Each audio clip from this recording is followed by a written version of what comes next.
প্রতিদিনই প্রিয় দলের খেলাটা দেখার আগে সবাই আমরা কামনা করি আমার দলটাই যেন বিজয়ী হয়, আমার পছন্দের দলটাই যেন বিজয়ী হয়। তেমনি আমারই শুভকামনা থাকে। আমি প্রতিদিন খেলা দেখার আগে একটা পোস্ট দিই আমার আর্জেন্টিনার জন্য, যে যেন বিজয়ী হয় আমার প্রিয় দল, ইনশাল্লাহ আজকেও সফল হবে। তো যে কথা সেই কাজ, এই উল্লাসটার জন্য আমি অপেক্ষায় ছিলাম। তো এটা রাত্রের বেলা আমি বলতেছি, আমার ননদ আছে, আমি বলি যাবো আজকে রুটি খাবো আমি। তো বলতেছে দেন না, ও আমি বানালাম, ও রুটি তাওয়াচ্ছে, এরপরে চাইনিজ সবজি দিয়ে দুইজনেই খেলাম। ও বলে যে ভাবি আমিও খাবো। দুজনেই খেয়ে নিলাম এরকম রুটি। ঠান্ডা পানি দিয়ে রুটিগুলি একটু কুসুম কুসুম গরম পানি দিয়ে রুটি দুটা করলে রুটিটা খেতে অনেক বেশি ভালো লাগে, শক্ত শক্ত। কারো কাছকে কেমন লাগে জানি না, গরম সিদ্ধ পানি দিয়ে যে চুলের উপর আমরা করি, উঠে থেকে এই রুটিটা খেতে ভালো লাগে, ফ্রেশ একদম।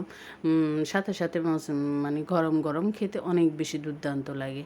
জানি আমার মতো অনেকেরই পছন্দ। এরপরে খেলাম কাঁঠালটা অনেক বেশি ভালো ছিল। তো কাঁচা কাঁঠাল, আমার হাজব্যান্ড 2টা কাঁঠাল নিয়ে আসছে, আমিও যেমনি আনছে তেমনি 2টা ভেঙে সবাইকে নিয়ে খেয়ে নিলাম, ও বারাতি এদেরকে দিলাম, উপরে নিচে সবাইকে ডেকে ডেকে খাওয়ালাম। ভালো লাগলো, আসলে এরকম খেতেই ভালো লাগে। এরপরে খেলা দেখার পালা, রাত্রে প্রায় তখন 11টার পরে খেলা দেখবো অপেক্ষায় আছি, বসে আছি, চা খাচ্ছি বারবার, কারণ ঘুম আসতেছে। এরপর আবার শান্তি পাচ্ছি না, কারণ সবাই আমার শাশুড়ির জন্য বসে থাকতে হয়, একজনে একবার এদিকে নিয়ে আসতে হয়, আবার নিয়ে যাও, আবার শোয়াই দাও, একবার বসাই দাও, শুধু এই অবস্থার মধ্যে আছেন উনি। তারপরে এরপর আমরা প্রিয় দলের খেলা, সেটা আর তো মিস করা যায় না। তারপর সবাই বসে গেলাম, আমার ছেলে, আমার ননদ, আমি, আর সবাই ঘুমাচ্ছে, কারণ বড় ছেলেটা ওই খেলা টেলা এগুলির দিকে অত বেশি ঝুঁকে নেই। আমার হাজব্যান্ডও কেন সকালে নামাজ পড়তে যাবে, উঠতে পারবে না আবার, এই জন্য ও শুয়ে গেছে। আমরা কিন্তু খেলা দেখতেছি আর বারবার শুধু চা খাচ্ছি, আমি চা নিয়ে আসতেছি বারবার। তো আমার শাশুড়ি, আসলে আপনারা হয়তো অনেকে জানেন, আমার শাশুড়ি অনেক দিন পর্যন্ত অসুস্থ, বিশেষ করে আজকে কয়েকদিন ধরে একদম বিছনায় পড়ে গেছে, খাওয়া দাওয়া বন্ধ, কিছু খেতে যাচ্ছে না, একটু একটু দুধ খাইতে পারে, তাও অনেক বেশি কষ্ট হয়, গলা আটকে যায়। তো কি করব, কিছু করার নেই, আছে আলহামদুলিল্লাহ, এখন একটু আছে, যা আছে। একবার আসে আমাদের কাছে, এখানে সোফার রুমে আসি, চেয়ারে বসে, উনি ফ্যানের বাতাস সহ্য করতে পারে না, আর আমরা তো ফ্যান ছাড়া এক মুহূর্ত চলতে পারি না। তারপরে আবার ওখানে দিয়ে এসে একবার আমি, একবার আমার ননদ, একবার আমার ছেলে, শুধু একবার নিতেছি, একবার আনতেছি ওনাকে নিয়ে। কী খেলা দেখবো, খেলার থেকে ওনাকে নিয়ে টানাটানি করতে করতে আমাদের 2-3 জনে হয়রান হয়ে গেছি। তারপরও ওনাকেও নিয়ে আসা যাওয়া করতেছি, এদিকে খেলাও দেখতেছি। খেলা দেখে, খেলার যখন বিজয়ী হয়ে উল্লাসে যখন ফেটে পড়ে প্লেয়াররা, বা আশপাশে যখন উল্লাসে মেতে উঠে আশপাশের ছেলেগুলো, আমাদের গল্লিতে ওইদিকে একটা পর্দা টাঙিয়ে সবাই খেলা দেখে, রাত্রে যখন আর্জেন্টিনার খেলার বিজয়ী যে কীভাবে ওরা উল্লাস করে, একটা ভিডিওতে হয়তো আপনাদেরকে দেখিয়েছিলাম, আপনারা দেখেছেন। এই জিনিসটা আমার কাছে অনেক বেশি ভালো লাগে, কারণ ওদের বিজয় দেখে, খুশি দেখে আমাদের অনেক বেশি খুশি লাগে।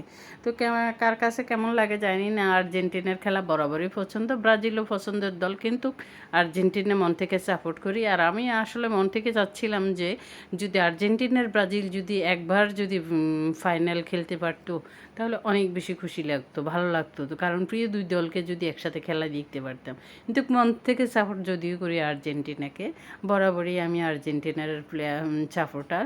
তারপরে লাভলি ভিউয়ার্স, আপনারা কে কোন দলে সাপোর্ট করেন অবশ্যই কমেন্ট করে জানাবেন। আমরা আসলে শত ব্যস্ততার মাঝেও এই খেলাটাকে উপভোগ করি। যেদিন আর্জেন্টিনার খেলা থাকে ওই দিন মিস করি না, দেখার চেষ্টা করি, কারণ আমাদের বাসায় হয়তো আমার শাশুড়ি অসুস্থ, সেজন্য আমরা দেখতে পারি না, বা সবসময় খেলাধুলাগুলি যদিও পছন্দ ভালো লাগে, কিন্তু দেখতে পারি না, কারণ বাসায় অসুস্থ রুগী থাকলে, বয়স্ক, তো সেটা তো যাদের আছে তারা জানেন, যাদের নেই তারা বুঝবেন না ভাই এই ফেরা যে কত। তারপর আলহামদুলিল্লাহ আমরা সবাই মিলেমিশে করতেছি ভালো। আমার শাশুড়িকে যতটুকু পারি যত্ন নেওয়ার চেষ্টা করি, আমার হাজব্যান্ডও যতটুকু পারে খুবই কেয়ারিং মায়ের প্রতি। তো সবাই দোয়া করবেন, আমার ছেলেরাও করে, আমিও করি, আমি তো আসি। আর আজকে কয়েকদিন ধরে আমার ননদ আছে, তারপর ও সহ আছি আলহামদুলিল্লাহ। তো সবাই ভালো থাকবেন, সুস্থ থাকবেন, আর্জেন্টিনার সাথে থাকবেন, সবাই ফাইনালের জন্য দোয়া করবেন, যেন আমাদের পছন্দের আর্জেন্টিনার দল যেন ইনশাল্লাহ বিজয়ী হয়, ইনশাল্লাহ হবে।